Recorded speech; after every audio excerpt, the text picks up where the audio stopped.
Жена од Чешка од градот Ухерско Храдиште испила толку многу алкохол во локалниот локал што колабирала.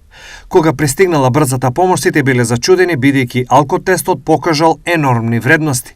Таа е пренесена во болницата во Кромјержиж, каде е задржана на оделението за интензивна нега. Тогаш инструментите измериле неверојатни 8,6 промили алкохол во крвта.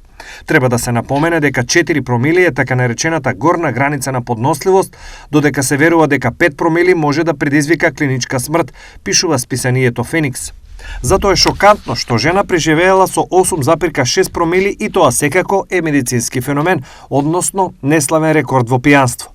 Кога се освестила, агресивно комуницирала со медицинскиот персонал од болницата. Според едно истражување, 1/5 од чесите пијат премногу алкохол или се зависни од него. Сепак во последните години има промена во трошењето. Според локалните медиуми, наместо пиво и жестоки пијалоци, во баровите се почесто се служи пенливо вино.